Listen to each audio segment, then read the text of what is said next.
Welcome everyone to this hall of interview. এবং এই ইন্টারভিউতে আমরা আমাদের সঙ্গে আজকে রয়েছে অন্তরা। অন্তরা লাস্ট 2 মাসে ও বিউটিশিয়ানের সার্ভিস করে 28,000 টাকার উপরে কামাতে পেরেছে। সুতরাং কনগ্রাচুলেশন অন্তরা, তুমি একটা খুব বড় অ্যাচিভমেন্ট করেছো। আমরা তোমার গল্পটা শুনতে চাই যে তুমি কিভাবে এই জিনিসটা কোথা থেকে শুরু করলে এবং কিভাবে পুরো ব্যাপারটা হলো সেই জিনিসটা জানতে চাই। আমি তোমাকে একটা একটা করে প্রশ্ন করব, তুমি প্লিজ আমাকে অ্যান্সার করো। আমি যতদূর তোমার সম্বন্ধে শুনেছি যে তোমার মা তোমার কাছে একটা খুব বড় ইন্সপিরেশন, রাইট অন্তরা? একদম স্যার।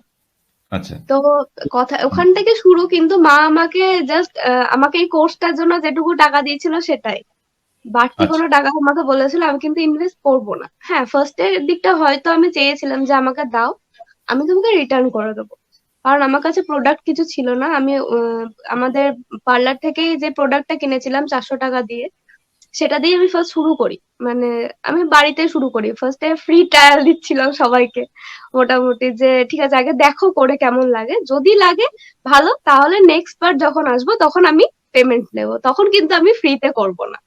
তো ফার্স্ট টাইম যখন করি তো মোটামুটি সবারই খুব পছন্দ হয়, যাদের আমার ফ্যামিলির মধ্যে করতে শুরু করি।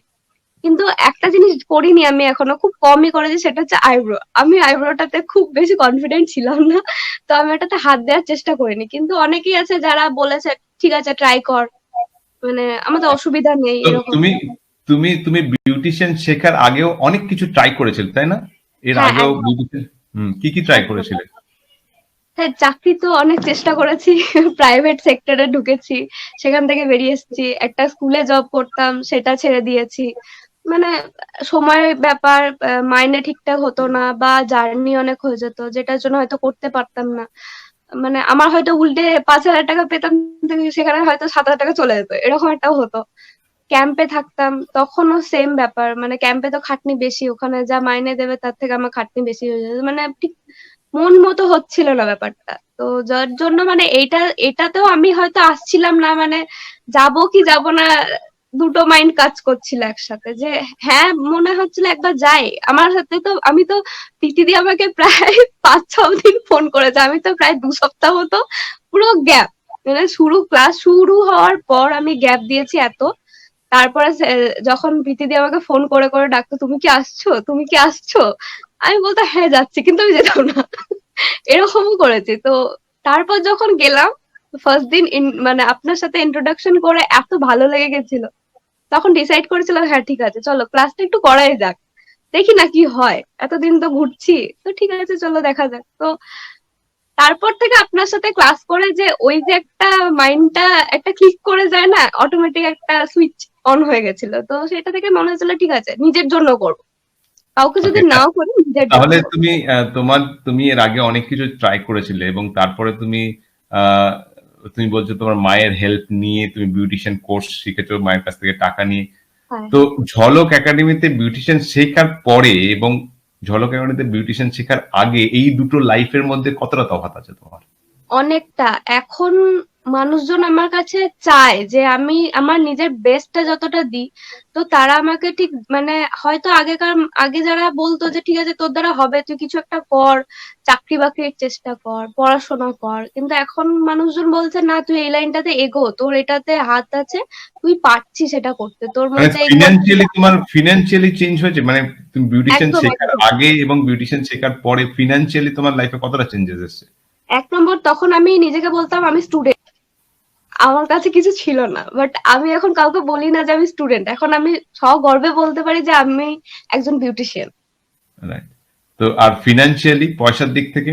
একদম স্যার, আমি তো নিজে এখন যেটুকু ইনকাম করি সেটুকুতে নিজের প্রোডাক্ট কিনতে পারি, আমি নিজে হাত খরচ চালাতে পারি। আমি একটা গাড়ি, আমার গাড়ি আছে আপনি জানেন, তো সেটাতে তেল ভরতে মানে হাতিকে খাবার খাওয়াতেও তো হয়। এখন যা তেলের দাম সেটা আমার উঠে যায়, এতে আমি মানে আমি বাইরে বেরোলে একটা কিছু খেতে গেলে আমাকে কারো কাছে চাইতে হয় না, ওকে, এটা আমি নিজে বের করি, আইদার আমার সাথে কেউ থাকলে তাকে আমি খাওয়াতে পারি, এটা আমার কাছে গুড। একটা বিগ সাপোর্ট। ওকে, তো তুমি তুমি আমাকে বলো যে তুমি লাস্ট 2 মাসে কি কি কাজ করলে এবং কত পয়সা কামালে? সব থেকে বেশি কাজ করেছি পুজোর সময়। সত্যি কথা বলতে গেলে পুজোর সময় জাস্ট আমি কিছু করিনি, আমি একটা খালি অ্যাড দিয়েছিলাম যে আমি এই এই জিনিসগুলো করছি, কেউ যদি ইন্টারেস্ট থাকে তো আমাকে যোগাযোগ করতে পারে। আমি কাউকে বলিনি যে আমি এত টাকা নিচ্ছি এত টাকা নিচ্ছি না, কোনো কিছু বলিনি, জাস্ট আমি বলেছিলাম এগুলো এগুলো করি। তো তার কোথায় মধ্যে দিয়েছিলে একটা? ফেসবুকে দিয়েছিলাম আর হোয়াটসঅ্যাপে দিয়েছিলাম। তো ওকে। এবারে আমার যারা ফ্রেন্ড সার্কেলের মধ্যে আছে বা ফ্রেন্ড সার্কেলের বাইরে আছে তারা শুরু করে আমার কাছে কাজ করতে, তো তাদের পছন্দ হয়ে যায়, তো তারা রেকমেন্ড করতে থাকে অন্য আদার্স আরো কাউকে, তো সেখান থেকে আমার শুরুটা হয়।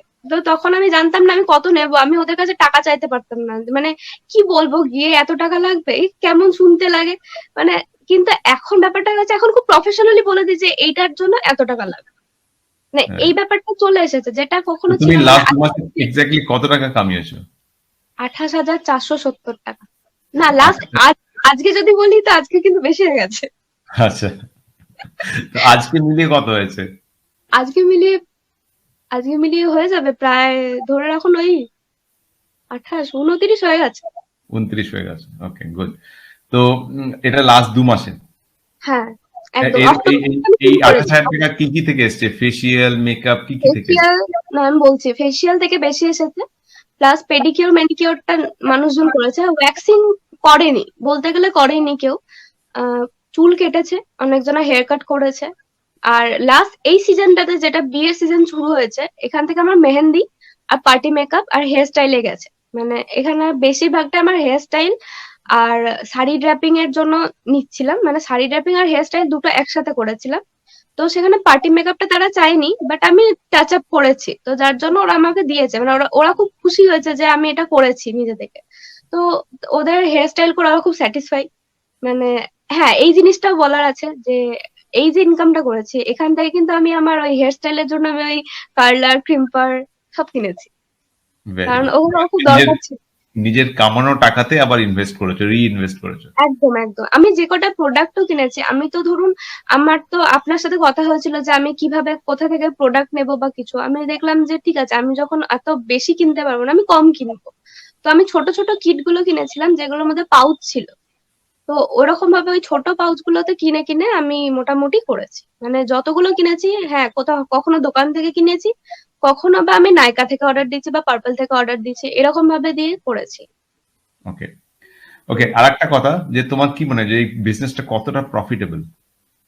এখন বুঝতে পারছি যে আমি ঠিক ঠিক লাইনে এগোচ্ছি। মানে এরপরে যদি আমি মানে এক হচ্ছে কি বিজনেস করতে গেলে হ্যাঁ লাখ থাকাটা খুব জরুরি, কিন্তু আমি যদি মন থেকে করি আমি জানি এটা কখনো খারাপ হবে না, কারণ এক হচ্ছে আমার হাতের কাজ, যেটা হয়তো সবাই ফেসিয়াল করছে আমিও ফেসিয়াল করছি, আমাদের কম্পিটিশন অনেক বেশি, কারণ আমাদের এজের মধ্যে আমার ফ্রেন্ড সার্কেলের মধ্যে কম্পিটিশন অনেক বেশি। তো আমি যেখানে যাচ্ছি সেই কাস্টমারের কাছে আমার বান্ধবী আগে করে এসেছে, সে আমাকে বলছে যে ভাই তুই এত ভালো কি করে করিস, মানে তোর হাতে জাদু আছে। কিন্তু অ্যাকচুয়ালি তো জাদু নয়, অ্যাকচুয়ালি হচ্ছে মাসাজের স্ট্রোক, যেটা আমরা শিখেছি, যেটা ওরাও শিখেছে আমরাও শিখেছি, কিন্তু ডিফারেন্টটা এটাই যে আমরা মানুষকে মানে স্যাটিসফ্যাকশন দিতে পাচ্ছি, ওরা হয়তো অতটা পাচ্ছে না, ওরা ওদের মতো করে দিচ্ছে আমরা আমাদের মতন করে দিচ্ছি।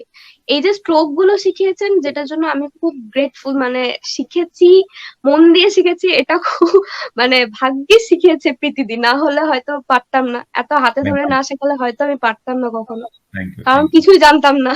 তুমি আমাকে বলো, এই 28,000 টাকা যে কামিয়েছো তার মধ্যে খরচা কত, মানে প্রফিটটা কত হয়েছে তোমার? প্রফিটটা অনেক বেশি, আমি একটা প্রোডাক্ট দিয়ে বলি, সেটা হ্যাঁ। হচ্ছে ধরুন একটা গোল্ডের আমি কিট কিনেছিলাম 265 টাকা দিয়ে, ঠিক আছে, তো ওকে। আমি সেখান থেকে মানে গোল্ডের ফেসিয়াল, লোটাসের গোল্ডের ফেসিয়াল আমি নিয়েছিলাম 450 টাকা। তো একটা কিটের মধ্যে 3 জনাকার এনাফ, 3 জন রাইট, হয়ে যায়, তো 3 জনার হয়ে যাওয়া মানে 3 4 12, আর এদের হচ্ছে মোটামুটি 1500 টাকা ধরে রাখো। এবার একটা 260 টাকার কিট কিনে আমি 1500 টাকা ইনকাম করছি, তাহলে প্রফিট তো আমার থাকছে। এটা আমি খুব প্রফিটটা অনেক মানে বেশি। ক্যাজুয়ালি বললাম কারণ এটা আমি করেছি, এখানে যারা যারা আছেন, যারা যারা শিখছে, যারা করবে আরো কাজ, তারা এই জিনিসটা আমাদের কাছে তো লোকানোর কিছু নেই, সবাই কিছু জানে। Right, right. তো এখানে আমার লোকানোর কিছু নেই, যেটা আমি করেছি সেটা করেছি। Very good, very good Antara, আমরা সত্যি তোমার উপর খুব প্রাউড, আমি পার্সোনালি খুবই প্রাউড ফিল করি। আহ, আহ, খুব খুব সুন্দরভাবে তুমি এগিয়েছো, এবং ক্লাসের শেষে এবং যখন তোমার সঙ্গে তুমি যখন এক্সাম দিচ্ছিলে তখনই জানতাম যে তুমি খুব ভালোভাবে এগোবে। আর একটা প্রশ্ন, সেটা হচ্ছে তুমি কাস্টমার কিভাবে পেলে, কিভাবে এই এত কাস্টমারকে জোগাড় করলে, সেটার সোর্সটা কি? মানে ফেসবুক আর হোয়াটসঅ্যাপ এর পাওয়ারটা তুমি বুঝতে পেরেছো যে এক্স্যাক্টলি একদমই, কত? একদমই। আজকে আমি আমি রিসেন্ট আমি ওই যেটা আপনি বলছিলেন পেজ খোলার কথা, আমি রিসেন্ট এটাই ভাবছিলাম যে আমাকে পেজ এবার আমি খুলবো, কিন্তু আমি একটা কারণে একটু একটু লেট করছি, কারণ আমি চাইছি যে আরেকটু কাস্টমারটা যত মানে আমার একটু বেশি হয়ে গেলে নেক্সট ইয়ার থেকে আমি শুরু করব পেজটা। কারণ আমার যা কাস্টমার গুলো এসছে সেগুলো বেসিক্যালি ফেসবুক থেকে এসছে, আননোন পার্সন থেকে এসছে। সব থেকে বড় কথা, আমার চেনা কেউ নেই এখানে, রাইট। বাইরে থেকে এসছে অনেকজন, বোলপুর সাইড থেকে এসছে, যারা এখানে হয়তো রিলেটিভের বাড়ি এসে তারা আমাকে কন্ট্যাক্ট করেছে। তো এগুলো তো আমার পাওনা, এগুলোতে আমি কাউকে তো মানে কেউ আমাকে তো এসে দিয়ে মানে যাচ্ছে তোমার না। তোমার বেশিরভাগ কাস্টমার এসছে হচ্ছে ফেসবুক এবং হোয়াটসঅ্যাপ থেকে, কিন্তু ফেসবুকে একটা ব্যাপার আছে, সেটা হচ্ছে আমি গ্রুপে দিতাম পোস্ট গুলো। গ্রুপে দিতে। রাইট। গ্রুপ যেগুলো ছিল সেগুলোতে আমি অ্যাটেন্ড ছিলাম বলে তো সেখানে আমি গ্রুপে পোস্ট করতাম। তো যারা ইচ্ছুক থাকতো তারা হতো। এবার গার্লস গ্রুপে তো এমনটা নয় যে সবাইকে চিনতে হবে, কাউকেই চিনতাম না, হয়তো খুব কম রাইট। জনকেই চিনতাম। রাইট। তো সেখান থেকেই আস্তে আস্তে যোগাযোগ করি, এবং তারা নিজেরা আমার সাথে মেসেঞ্জারে কথা বলে, ফোন নাম্বার এক্সচেঞ্জ করে, দেন যাই তাদের বাড়ি। Great, great. ওকে, তো আরেকটা আমার লাস্ট প্রশ্ন, এবং এই প্রশ্নটা হচ্ছে যে তোমার ফিউচারের প্ল্যান কি? কি এরপরে কি? এরপরে কি এরপরে করতে চাও? এই জিনিস করতে চাই, সেটা হচ্ছে ব্রাইডাল, যেটা এখন ভীষণ হিউজ পরিমাণে আমার কাছে মানে আসছে, কিন্তু আমি তাদেরকে ফিরিয়ে দিতে বাধ্য হচ্ছি। মানে কারণ আমি ওদেরকে একদমই এই কথাটাই বলছি, দেখুন আমি পারবো, করে দিতে পারবো, কিন্তু এটা তো নয় আপনার একটা ইচ্ছা আছে, আমার একটা ইচ্ছা আছে, আমি সেখান থেকে আমি আপনাকে এক গাদা টাকা নিয়ে শুধু শুধু আপনাকে মানে আপনার মনের মতন করে সাজাতে পারবো না, সেটা তো আমি করতে পারবো না। তো রাইট। সেই কারণে আমার মনে হয় আপনি অন্য কারো কাছে করে নিতে পারেন। হ্যাঁ, যদি বলেন হেয়ার স্টাইল শাড়ি ড্রাপিং আমার কাছে করাবেন, অবশ্যই আমি আছি। এখানে আমি কাউকে ঘোরাচ্ছি না, এটুকু আমি বলে দিচ্ছি। পার্টি মেকআপে আমি হাত দিচ্ছি, ব্রাইডালটা এখনো দিচ্ছি না। কিন্তু ব্রাইডালে প্রচুর কাস্টমার আসছে, কিন্তু আমাকে বাধ্য হয়ে ফিরিয়ে দিতে হচ্ছে, যেটা আমার খুব কষ্ট হচ্ছে ফেরাতে। তো সেটার জন্য তুমি ব্রাইডালটা করবো। তোমার যেটা হবে সেটা হচ্ছে যে তোমার এখন আস্তে আস্তে যেটা হতে চলেছে, আমি যেটা দেখতে পাচ্ছি সেটা হচ্ছে যে তোমাকে যেহেতু কাস্টমার বেশও আস্তে আস্তে বেড়ে যাচ্ছে, বাড়ছে, তো তুমি কিন্তু পরে এরকম সময় আসবে যেখানে তুমি শেখার সময় পাবে না। তো তোমাদের তোমাদের তোমার তোমার তোমার তোমার কাছে শেখা শেখা এবং পয়সা কামানো দুটো কিন্তু হ্যান্ড ইন হ্যান্ড চলতে হবে। তো তোমাকে এটা রিকোয়েস্ট যে তুমি প্ল্যান করো যে কিভাবে তুমি ফিউচারে ট্রেনিং গুলো নেবে। ওটারই প্ল্যানিং এখনো চলছে, মানে কিভাবে কি শুরু করব। কারণ আমি যদি একবার শুরু করি তখন আমার এদিকটা হয়তো একটু অফ যাবে, তো সেটা কারেক্ট। আমি চাইছি না। তো ওই কারণে দেখা যাক কতটা কি করতে পারি। But overall Antara, thank you so much and many many congratulation. তুমি থ্যাংক একটা ইউ। তুমি তুমি বেসিক্যালি একটা এক্সাম্পল সেট করেছো আমাদের জন্য এবং আমাদের পুরো একাডেমির গ্রুপের জন্য। আমার নিজের খুব ভালো লেগেছে, মানে যখন কাউকে বলছি যে হ্যাঁ আমি এরকম জায়গা থেকে শিখেছি, তো এক্স্যাক্টলি, তারা এক্স্যাক্টলি। অনেকে অবাক হচ্ছে যে এরকম আছে নাকি, বর্ধমানে এত ভালো শেখায় নাকি। হ্যাঁ শেখায়, কিন্তু আমাদেরও তো জানা ছিল না, আমরাও জেনেছি, আপনাদেরকেও জানাচ্ছি। যদি ইচ্ছা থাকে তাহলে অবশ্যই জয়েন করবেন, দেখুন জয়েন করে কেমন লাগে ক্লাস। তো রাইট। আমি যেটা যেটা পেয়েছি সেটা নিশ্চয়ই চাইবো অন্যরাও পাক, এটাই হচ্ছে কারেক্ট। ব্যাপার। So thank you so much Antara, তোমাকে, এবং তুমি জীবনে আরো আরো অনেক উন্নতি করো এবং করবে আমি জানি। সো তোমার সময় দেওয়ার জন্য থ্যাংক ইউ, থ্যাংক এবং ইউ। তুমি আমাদের সবার জন্য একটা বড় ইন্সপিরেশন হয়ে গেছো। Thank you so much Antara. Thank you sir.